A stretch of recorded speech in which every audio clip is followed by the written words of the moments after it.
Hi ladies, good morning. I am debating whether or not I should even make this video, but I prayed about it and this is what I think I'm going to do. So worst case scenario, I don't post this at all, but I had a comment on the last video that I made from a patient who said that basically she didn't appreciate the way I explained, or my tone of voice I guess, when I discussed this egg in particular, which is the megalo egg. So if you had watched the previous video, if not, I'll link it. You can compare size of oocytes or eggs to this one. And I was explaining how in the lab we don't inject these because they usually are triploid. Like with the sperm, it can fertilize and become a triploidy. And I'm going to explain really quickly what that is.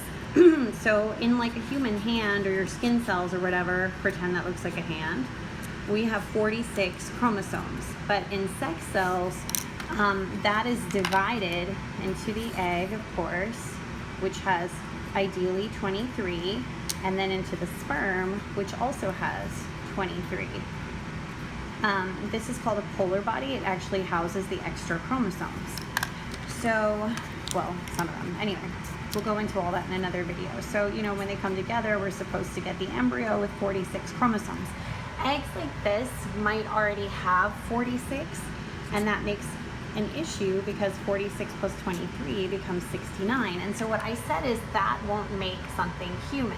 And that, I think, was what the patient took the issue with. So let me make a full disclaimer here. There are triploidy embryos that can spontaneously occur in nature, and they can also occur in the IVF lab. However, and they can actually sustain a pregnancy too. More often than not, they'll result in miscarriage, but they will not, they can actually even become a live birth. But I don't know of anyone who can make it to adult status. I guess that's what I'm saying. And then when I'm saying it's not human or something, somebody else took an issue and they brought, instead of polyploidy, like an extra set of chromosomes, they brought up the issue of Down syndrome, which is polysomine, which just means it's a single extra, or poly is many, but a trisomy, for example, like a Down syndrome, is a single extra chromosome. So instead of 46, a Down syndrome baby actually has 47. So here's what I'm going to give one last shot at kind of clearing my name, because number one, I need to be very sensitive, especially to you guys, because I'm trying to help. But number two, you also have to bear in mind that I'm sticking my neck out here. I'm not getting, I'm not getting anything out of this. I'm trying to help. So it's really hard for me to kind of go out of my way and help and show you things in the lab and discuss this stuff with you unless I keep a really tough upper lip or bottom lip, or however you put it. So this is also difficult for me. So I'm going to ask for a little bit of grace here. And, again, I'm going to do everything in my power not to offend anybody, but I stick with what I said. The bottom line is, I'm not the one who makes this up. I'm just sharing with you what I was taught and what science says. Science says that different species are different species in large part because of the number of chromosomes. Now, I use the example of fruit fly with 8 chromosomes. Humans have 46. I know this isn't already always true. There is nothing that I can think of off the top of my head in biology that doesn't have an exception. But I'm trying to simplify this because we have to start somewhere. I used to actually teach high school science, and I would say at the beginning of the year, with all of the biology, AP biology students, listen, at some point you're gonna find out that pretty much everything I'm teaching you is a lie. And they would be like, what are you talking about? And I'm like, I'm exaggerating when I say a lie. But even when we go over the most basic idea of sex cell formation, and they show you meiosis in a textbook, and they show you these two very even cells, that's not what they look like at all. Actually, this is a mature egg. This is the extra, well, it's fragmented, but you see how there's an uneven division of cytoplasm even when we're talking about meiosis. So the only way we can teach science is to try to simplify things, even at the expense of sometimes not always being 100% accurate, but at least that way you can get an idea and move forward from there. So when I'm trying to say this is not the number, chromosomes needs to be 46 to have a happy, healthy human, I'm not saying that a trisomy baby is not a human.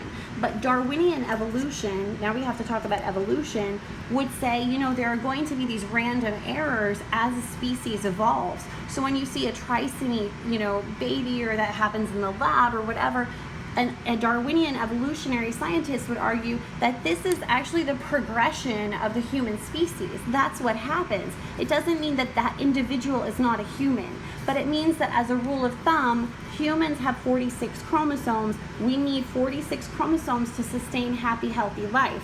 There are also 45 chromosomes that can be perfectly alive. You know, this, for example, if it's a sex chromosome, there's something called Turner syndrome. There are women that have Turner syndrome. You would look at them and you would never know.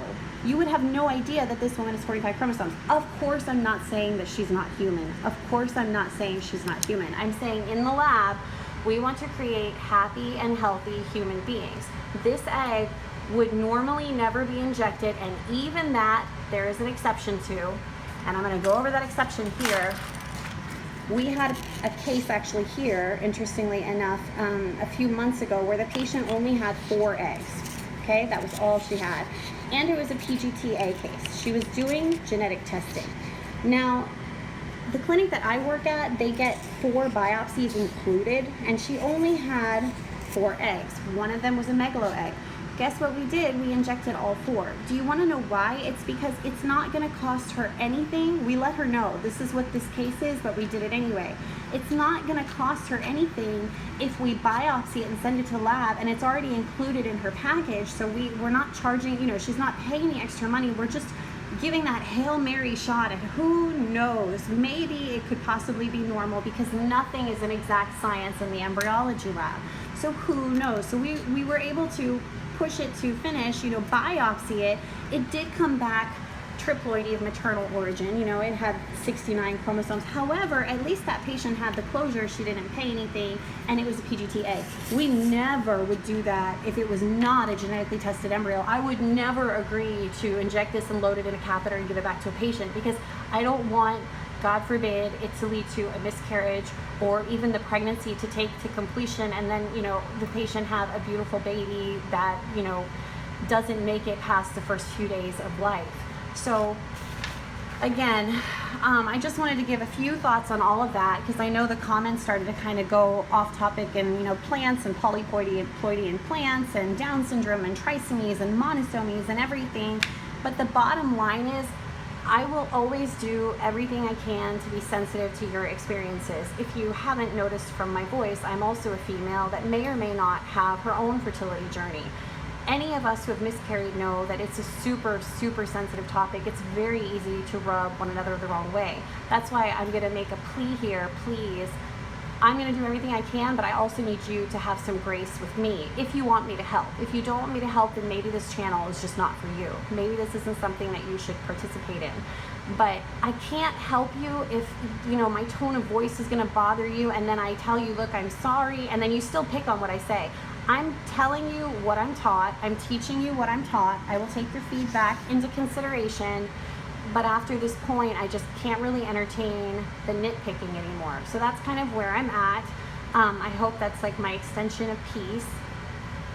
And if you have any more questions, let me know. But again, that was a little bit just more about the megalo egg and, you know, maternal sources of something called triploidy, which is different, ploidy, which is different than trisomy, because trisomy would just be one extra chromosome leading to a tri, like a pair of 3 instead of a pair of 2, because here we have 23. So essentially we have 2 sets of 23. This would have 1 extra on one of those sets.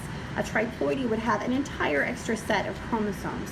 So that cannot sustain human life. I'm sorry that, you know, somebody feels like it's not fair that we say that, but that's how we teach in science. When I was in undergrad, you know, we had to have tests, and it was like, guess what the species is, and they would give you all these pieces to a puzzle, and one of the pieces of the puzzle is the number of chromosomes. So, you know, if it's 68 chromosomes, that might have been a potato, might have also been a chimpanzee, but I can use the other pieces and put it together. But I know if it's 68, it's not a human. And that's what I'm trying to say.